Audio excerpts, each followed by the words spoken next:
Hello friends, hope you're doing well, and if you're new here, thanks for stopping by. Today I'm in Luminar Neo and I've got a little trick for you. So if you're like me, you go out and you shoot sunset, and sometimes the sun is directly in the photo, sometimes it's out of frame, but the nice warm light is hitting parts of your photo.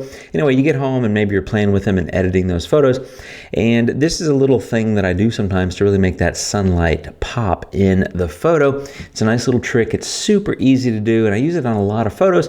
I thought I'd walk through it, and today I've got two examples of how I use it. Here is a photo, and this is the first example, of course, and this was a sunset in Oregon. Started like that, and it's currently like that. And here's what I'm talking about doing. I like to go, after I've done my base edits and kind of got everything going, that center section where the sun is beaming between those two rocks, it's just kind of lacking, in my opinion. And I like to go in and do something a little special to it. So what I'm going to do is I'm going to go into develop, and I use develop because it has so many controls.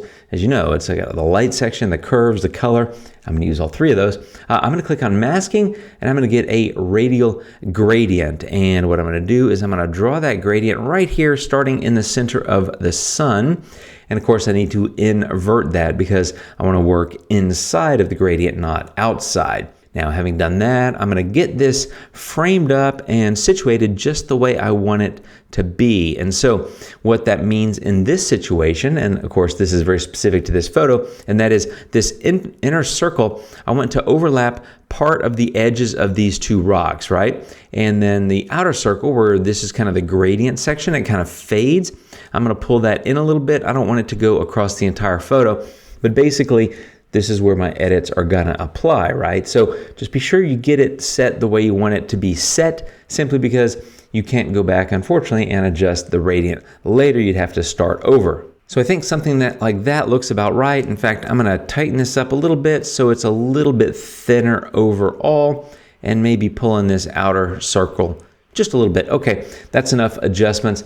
Now I'm going to go make my adjustments, and here's what I'm talking about doing. I've got that radial in place around the sun and some of the surrounding areas. Here's what I like to do. I like to come in with the exposure and lift that just a little bit. So I don't want to go crazy, just a little bit to make it a little bit brighter. And you can see as I'm doing that, it's because I'm brightening that area, it's brightening the shadows, it's brightening all that kind of stuff. It creates a little bit more of a little bit of a haze kind of look.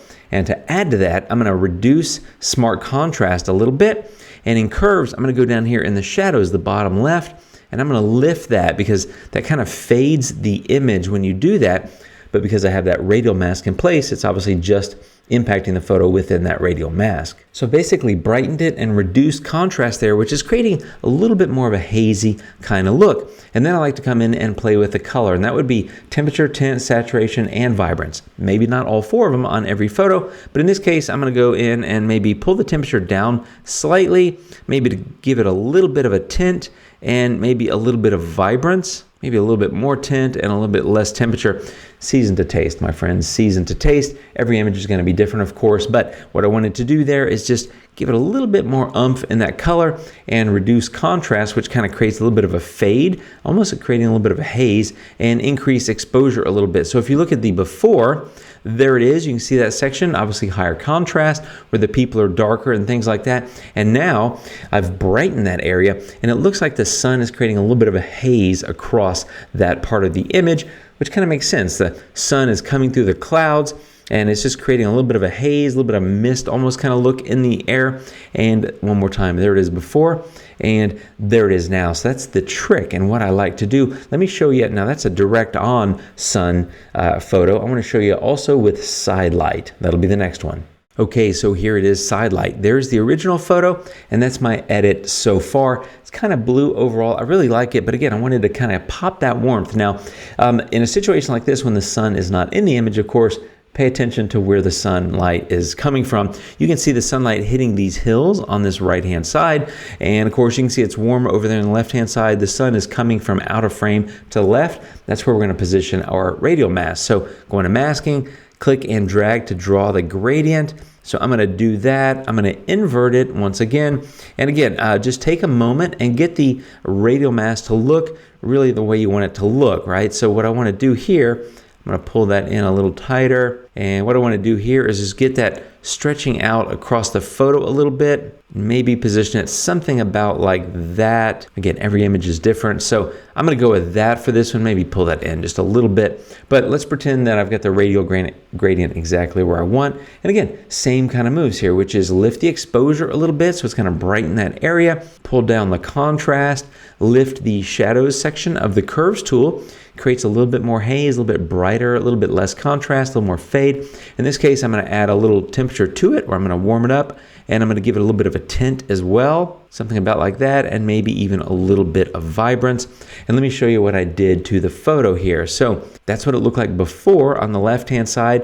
A little bit less intense and certainly cooler, but you can see the warmth is coming from there, and it's got a little bit of warmth. And now I've really brightened that up and given it a nice little kick of light. That's my trick, my friends.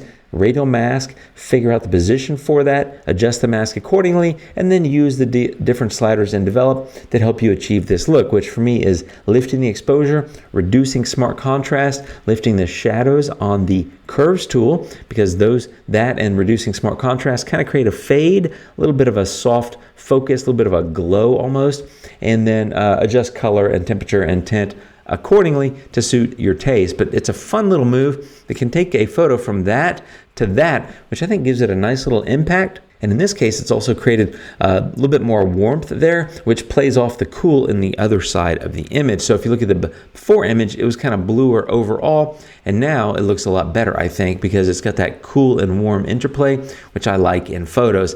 The original edit was a lot more blue, didn't quite have that. Now it does. So that's my tip for today, my friends. Hope that gives you some ideas.